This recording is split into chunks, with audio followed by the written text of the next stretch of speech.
What's going on, everybody, and welcome back to another video. I am so excited to bring you today's video as we just got through the NFL rookie draft and we are officially into fantasy football season. It's never too early to start talking about fantasy football, and today I'm bringing you my initial 2024 redraft running back rankings. I'm so excited. This year is a whole new class of running back, something that we haven't had in a long time. It feels like a kind of a breath of fresh air, kind of like a refresh. We've had a lot of players, and just quickly, like we've had the Saquon Barkleys, the Derrick Henrys, Joe Mixons, a lot of these running backs who have been on their teams for a long time. And now we have a whole new landscape of running backs. A lot of the later stage running backs are on new teams. So today, the rankings may be a little different than normal, but we're going to go through my top 24 and let's start at the top. All right, so the first guy I want to talk about is number one. And these first couple guys, I don't want to spend a ton of time on because it's kind of obvious. But the number one guy I want to talk about is Christian McCaffrey, right? The dude's awesome, and there's really nothing else to say. The 49ers look to be the most stable franchise probably in the NFL, and a great offense. Brock Purdy looks established as a starting quarterback in this league. They have honestly, three great weapons with Kittle, Deebo Samuel, and maybe Brandon Ayuk gets traded or maybe signs a long-term contract. But any way you put it, I just think Christian McCaffrey is the 101 pick in any draft. He's the safest, most foolproof guy, has been really healthy over the last couple years, and that was really his only, concern to criticize him. So Christian McCaffrey at number one, I think it's easy locked in. Number two for me is Bijan Robinson. And this one you might think, no way. How do you have this guy number two? And I just think the talent of the player is so immense. The guy is really, really special. I'll link it above, but I made a video last year really, pointing out, hey, Bijan Robinson isn't the fantasy success that we've really, pegged him to be. He's not the guy that, as a rookie, we're expecting this generational talent to be so successful for fantasy football. He didn't really totally pan out. He wasn't like a bust last year, but he didn't totally pan out. But this year, I think he has the chance to just blow up in fantasy football. Last year he finished as the number 9 running back in half PPR leagues, and there's some big changes this year in Atlanta. There's no Arthur Smith, thank God.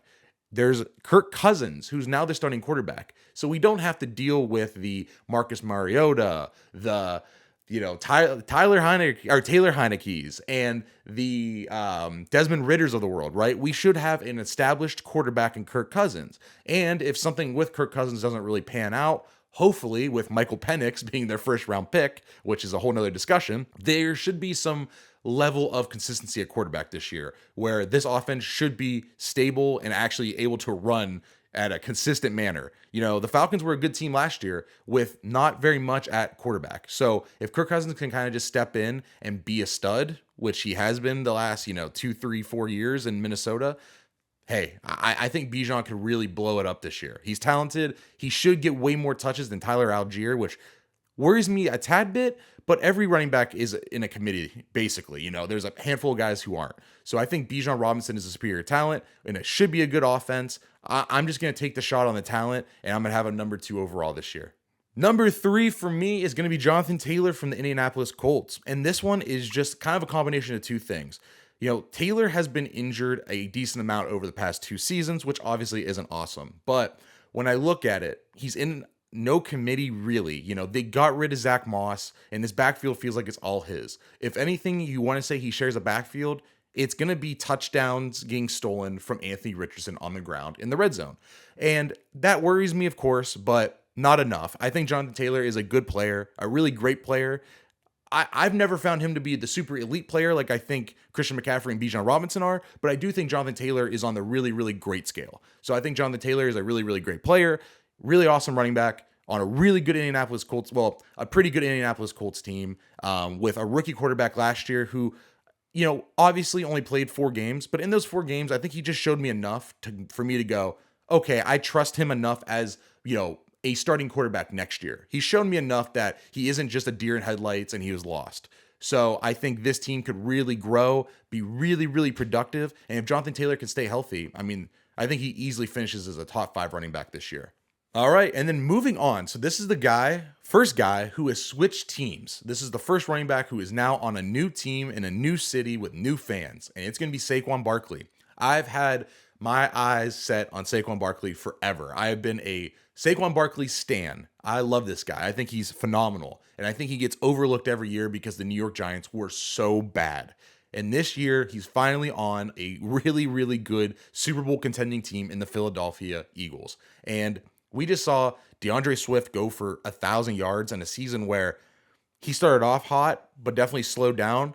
And I think we can agree that Saquon Barkley is a far better player than DeAndre Swift, even though I like the guy. I love the guy. I like the guy a lot. But Saquon Barkley is one of those true elite talents at the running back position. So I really do. I think when you get Saquon Barkley onto a really good team like Philly should be in his offense that should be really consistent, something he's never had in his time as a New York Giant, Saquon has a chance to really bring his career, really turn the ship around and really revitalize his career in Philly. He's 26 or 27 years old, so he's not quite there yet. Had a little bit of injury concern, missing 2 games last year, but played 16 the year prior. So I'm not super worried about the injuries with Saquon Barkley. It's obviously a concern with any running back, but I think the player is really good, can catch passes out of the backfield. And the one thing we always say about the Philly running backs are, oh my God, Jalen Hurts steals all the goal line touchdowns.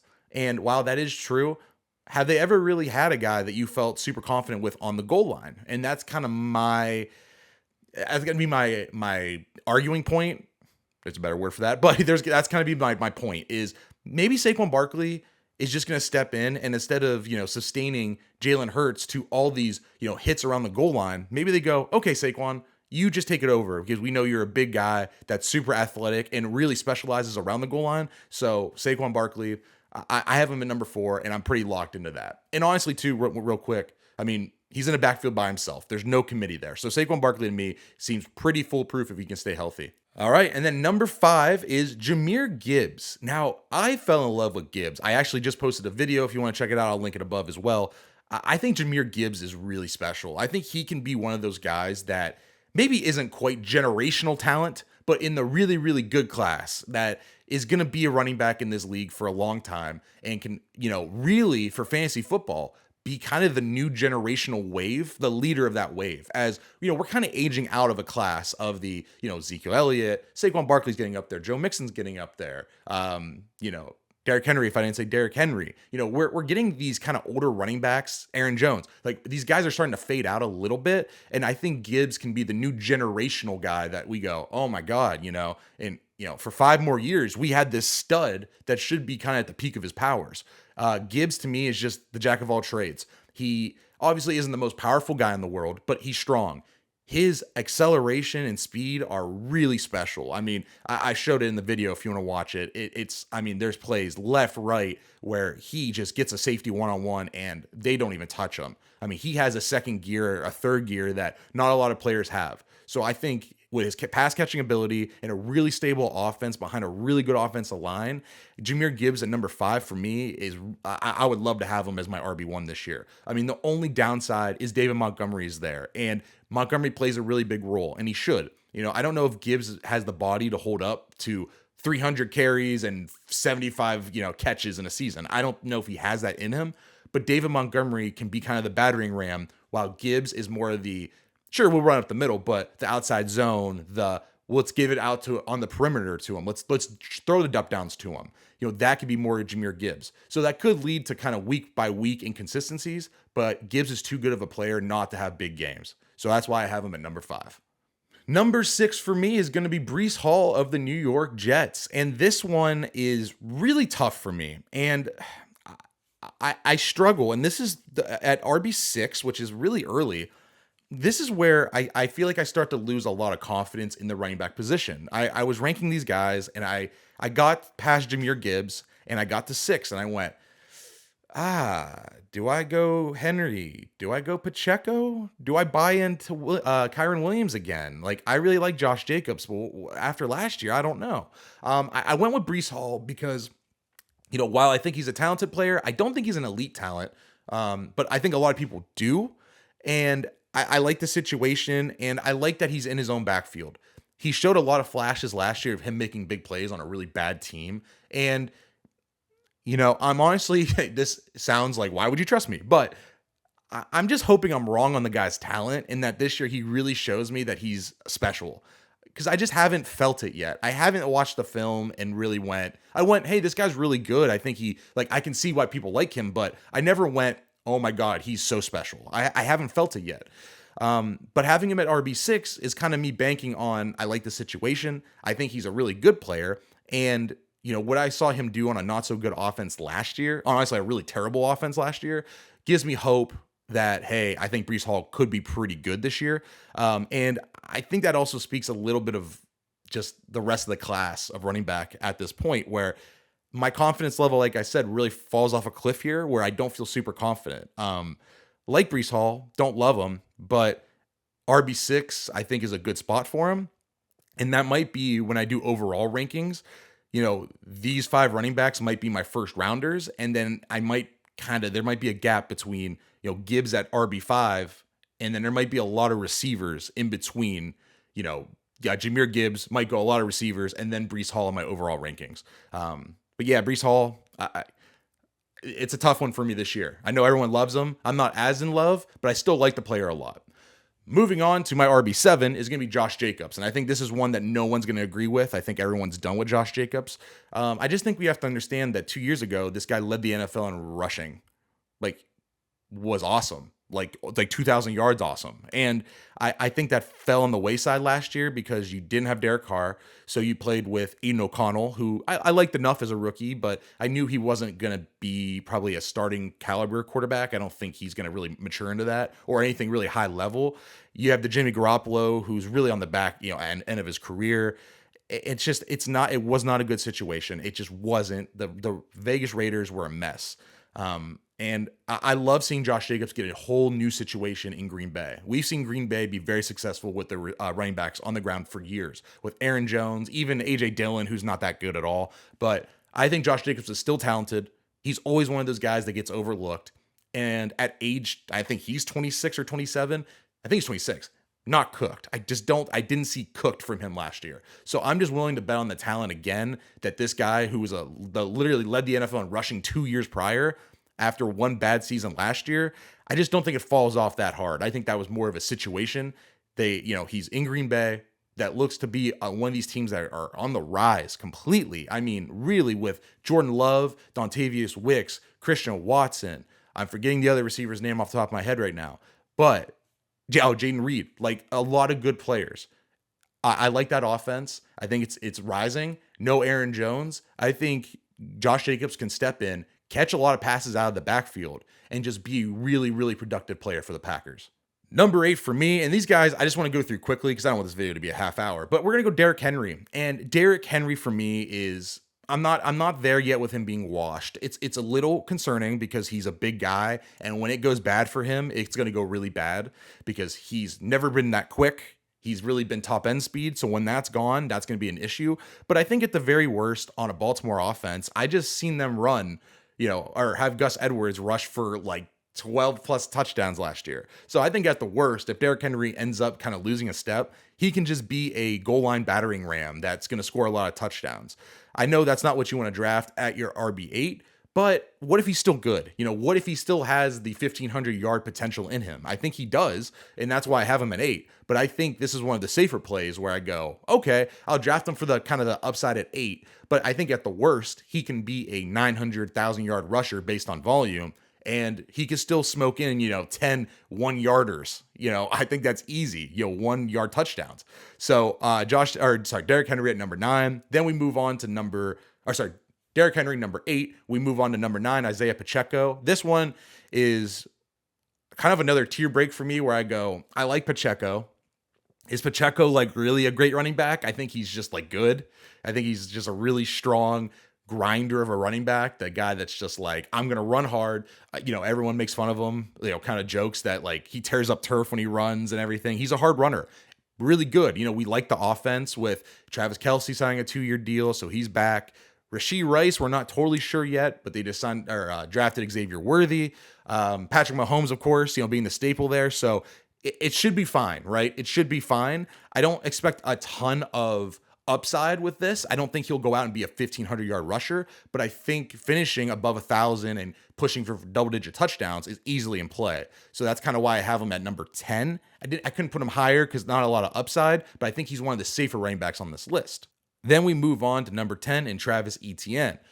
Had a really weird year last year with Jacksonville where he started off really, really hot, and then he kind of died off. He really, really took a step back near the end of the year, but I think the guy is really talented. He's shown a lot of flashes on the ground where he made a lot of big plays, but it's a lot of inconsistency. I like him. I think he has a lot of upside, but as a, maybe consistent player, I don't know if I totally love him as the RB1, but I think he has the upside to be great. If Jacksonville really gives him the reins this year and they kind of figure it out as a total offense, as Trevor Lawrence is, I would say, struggling a little bit in his early NFL career, I think that Travis Etienne can be really special if used right. And I think in that offense, the potential's there.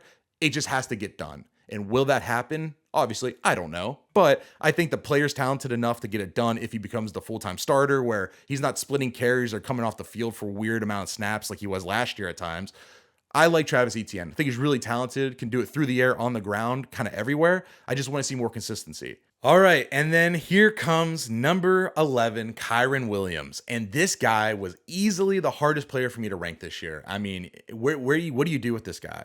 I mean, on paper last year in 12 games, he ran for 1,200 yards, had 12 touchdowns, and was just super special. He was awesome. And it was 12 games of magic. He really, at first, won you your fantasy season, then got hurt, and then came back and just went on a tear at the end of the year. And they didn't do too much that concerns me in the draft. They did bring in Blake Corum, who went in, I believe, the third or fourth round. I'm not too concerned about it because I just don't think Blake Corum's that good, to be honest. I didn't love his tape at Michigan as a rookie, or in college coming to as a rookie to the NFL. The Rams, outside of that, they kind of made it Kyren Williams' job. My concern is I also don't think Kyren Williams is that awesome. I think he's good. I think he's fine. I wasn't like, oh my God, this dude's special once again. I thought he was just good. And I've bought into the just good player that had a good season the year before and the situation looks great. And how don't they fail? They're really great. Look at the stats. I bought into it one too many times in my life, and it just doesn't pan out the way you think it will. I'm not saying Kyren Williams is going to be a bust next year, but him rushing for 1,200 yards in 12 games, to me, and 12 touchdowns, it really seems like a very far stretch. I like the player's okay. I'm not in love. I think he's fine. I think he's good. I give him the good. I wouldn't even give him great as a talent. But if they're going to run it back and kind of do the same thing they did last year, I mean, why can't he maybe not have as much success? Because that's really hard for any running back. But why can't he be the 1,000-yard, 1,200-yard rusher if he plays a full season and catch some passes? It could easily happen again. I'm being a little cautious with the Kyren Williams at 11 because I'm not willing to buy in on the, oh my God, this guy's elite. Look at the stats from last year. I've done that one too many times, man. I've been playing fantasy football for over 10 years now in my life and been there, done that. I try to avoid it. But I think Kyren Williams at 11 is me giving him enough justice to go, he's an RB1. I'm not trying to crap on the guy. Maybe he's really good. Prove it to me again one more year and I'll really buy it, of course. But this year, I'm willing to kind of take a step back, and I'm willing to be wrong. If people want to rank him as the RB 5, 6, 7, I'm willing to step back and go, okay, I'll miss out on Kyren Williams for one more year. Could be wrong, could be right. All right, and then we get to number 12, and that's Kenneth Walker. I really like Kenneth Walker. I think the film is really good. I really like the player. I want to have him higher, but I think Zach Charbonnet is a legit factor in that backfield. I think he's a far better player than Charbonnet. But I feel like Seattle loves him, and maybe that changes with no more Pete Carroll, kind of this new class coming in there. We have the Tyler Lockett's kind of fading out, the young guns rising. I think Kenneth Walker is really good, and he honestly might be one that climbs in my rankings. But I've been a Kenneth Walker fan kind of from the beginning. And I really like the guy. I like the talent. I think he's really special. There's some moments where you go, man, I wish they would use him more on film. Like you see Zach Charbonnet, like I say, play a lot of snaps. But I think Kenneth Walker, not much of a pass catcher, or at least they haven't used him that way. But I think Kenneth Walker's really good. And I think in a situation where Kenneth Walker becomes more of the starter and plays a lot more snaps than he did last year, I think he could really blow up fantasy. I think he can go like blow up the rankings. I think he can go really high. I just worry about Zach Charbonnet. That's really the one thing holding me back. I don't mind the offense. I don't love Geno Smith, but I like the receivers. I still have enough faith in Geno Smith to be a competent quarterback and play. I think Kenneth Walker's good. He's one that's very inconsistent. There's Charbonnet games and then there's Walker games. For him to be RB12, I need more Walker games. All right, and then next on the list is James Cook out of Buffalo, and this one was a sneaky season. I mean, he rushed for over 1,100 yards, had 230 rushes on the ground, which I thought was really shocking when I looked at the tape, or rather the stats. Another 40 catches through the air, 400 yards in the air again, like really big play threat. Averaged 4.7 yards a carry on not a light load. Like, we get some of these running backs that rush for 150 carries and they average like 5 yards and we're like, they're sweet. I mean, he did it on a legit workload. I think this offense kind of works for him in a way where they could really spread it and get him open where they could throw it out of the backfield. He doesn't have to be the up the middle rusher. They tried kind of letting him be the perimeter guy, bouncing it off tackle rather being the up the middle guy, where they had the Latavius Murrays, the Damian, what is his name? I'm forgetting it. The Damian Harris running backs, the bigger guys. They want him to be on the perimeter, and that's where he belongs, right? He's not a huge guy. I mean, he's probably, if I had to guess, 205, 190. I'm way off. So he only weighs 190, so he's a smaller guy. But I was impressed. Once again, not super overwhelmed by the film, but a very versatile back who could be outside the tackles, catch a lot of balls in an offense where the only thing really holding them back for me is touchdown upside, which is fluky. They have Josh Allen, who is the goal line kind of rusher there, where they like to throw, they like to run on the goal line with Josh Allen. But maybe they hit a point with Allen where they go, hey, we want to keep this guy healthy. Let's let James Cook cook. Like, let's give him some shots on the goal line. Maybe that happens. Maybe he rushes for 2 touchdowns again like he did last year. That's kind of why I have him a little bit lower than some of these other guys. I'm a little worried about the Josh Allen touchdown stealing because, I mean, Josh Allen does it every single year, and that's really one of his big qualities. So I think James Cook is a good player in a good situation, but just not for touchdowns. All right, and then I want to go even quicker. I like these guys coming up, but number 14 is Devon Achane, and really good player, but like fluky, man. I mean, injured all the time. One of those guys where I kind of just mentioned it with Cook, where Cook had like a legit workload where he rushed for 230 times for 4.7 yards a carry. Achane is off the charts, right? His efficiency is crazy.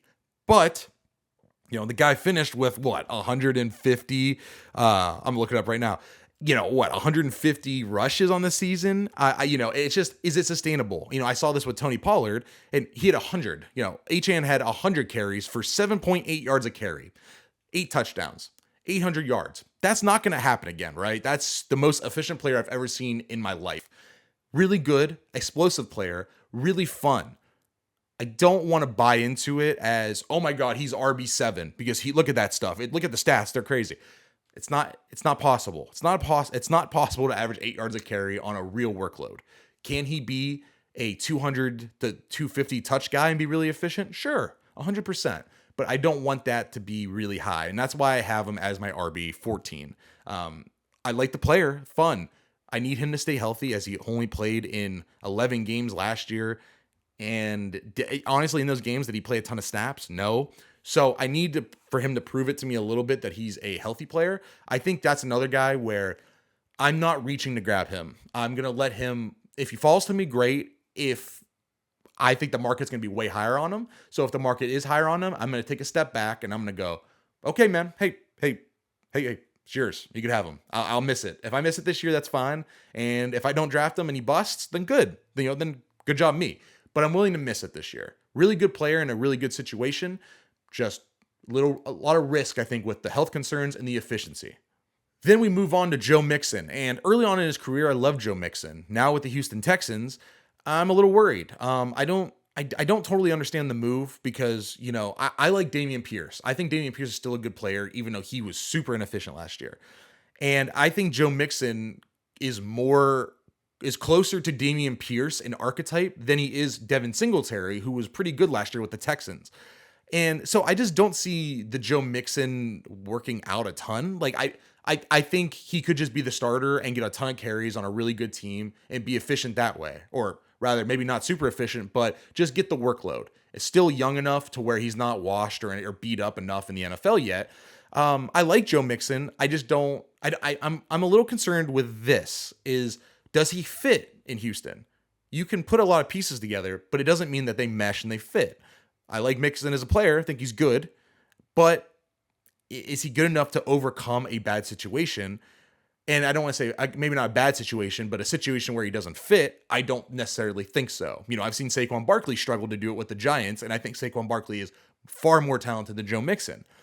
So that's why I have him at 15. I wanted to put him higher, and I think a lot of people want me to because, he's playing with Houston, who is the young, upcoming, rising team with CJ Stroud, just bringing in Stephon Diggs. Nico Collins is really good last year. This team is definitely the hot team in the NFL. And I think Joe Mixon's a good player. I worry about the situation, kind of the fit, the scheme fit. I don't know if Joe Mixon's going to thrive there. All right, and then we get to RB16, and that is Ramondre Stevenson, another player who I've really liked. I actually made a video on him prior to last year's season, and I like the guy's talent. I think he's a big running back who's actually pretty quick for his size, can move within a hole, just isn't like a big bruiser. Like, he's more than that. He can catch passes, he's elusive, he does a lot of things good. He had a disaster year last year. Honestly, he was a bust. He was a bust last year for the Patriots, and what's going to change this year is my big concern with Ramondre Stevenson. But we're at a point now with running backs where they all have major concerns to me, to where I go, okay, I'll take the shot on a player who I think is just really talented, and Stevenson. The Patriots, they don't have Bill Belichick. Their quarterbacks are gone. Mac Jones and Bailey Zappi, that whole crew is gone. They brought in Drake May, and they signed Jacoby Brissett. Is that enough? Is Jerod Mayo, Jacoby Brissett, and Drake May enough to make Ramondre Stevenson, a valuable running back? I like to think there's a shot, of course, because I just think Stevenson is good. That I think, obviously, I have him at RB16, so I'm not claiming he's going to be, this crazy breakout player, but I think he's good, and I think that he could have a decent season. That's the reason why I have him at RB16. I had concerns with other players like James Cook, Devon Achane, even Kyron Williams, right? Those guys were way higher than I have Ramondre Stevenson. So a player I really like, but have him at RB16. I think you guys really get the reasons. The Patriots scare me. Then we move on to number 17, Tony Pollard. This is one where it's the same thing as Stevenson. We saw Pollard as a Cowboy be really efficient with Zeke Elliott. Zeke goes away, and as the starting running back, it just didn't work out for Pollard. Not saying he was bad. I think he had a better season than what the stats say. I think on film he looked good, but he couldn't figure out around the goal line. He wasn't as efficient. It just didn't seem like he was ready to be the RB1 of a team. Now he's with Tennessee, kind of stepping in for Derrick Henry, and he shares a backfield with a running back in Tajay Spears that I really, really, really like. I did film on Tajay Spears as well, if you want to check that video out. And I did a video on Pollard too, actually. But I really like both those guys in the running backs, like both running backs in that situation. And that's what scares me. I'm not super worried about Tennessee just as a unit, like as a team, because I think Will Levis is going to be an okay enough quarterback and, blah, blah, blah. I worry that Pollard and Spears are going to overlap too much. What if none of these guys really gets the job? What if it is a 50-50 split? This isn't Derrick Henry anymore, right? This isn't the generational player of Derrick Henry's, kind of stature. Spears proved to me last year that he could be a good player, that he deserves touches. So I worry that Tony Pollard and Spears could possibly be in a committee, but I think Pollard is probably the more capable every down running back, play by play, running up the middle and outside, where I think Spears is more of an outside player. I think Pollard should be the starting running back for that reason. He can handle more of the up the middle stuff. He's probably better just navigating in the middle of the field, in the line through holes, than Spears is more of the outside bursty player. I like Pollard. This isn't me crapping on Pollard. I think Pollard is a good player. The situation's kind of rough for him, and that's why I have him at 17. If he was in just Tennessee by himself, I'd probably have him up with the James Cook 8-chain group, but I have him at 17 for that reason. I think he's in a backfield that with another really good player. We move on to Rashad White at 18. And this one you might go, that's stupid, but I just can't buy into the guy that was super inefficient on the ground. And any podcast you ever listen to, everyone goes, I don't think he's that good of a running back. Like, he didn't really pop on film. He just caught a lot of passes. I've bought into that guy one too many times too. I'm not doing it. That's the one guy I am missing this year on Rashad White. I am out. I have him at 18, and like if he falls to me, of course, sure, I'll take him. I'll take any player at their price, but I'm not paying RB 12 for Rashad White. I won't do it. I don't think he's like terrible. I just don't.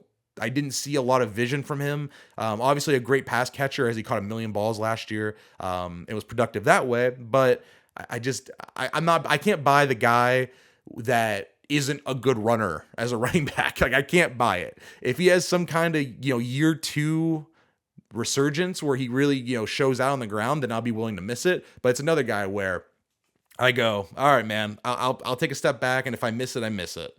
Also with Rashad White too, before I move on to my next player, they got rid of their offensive coordinator, which I think is a big concern.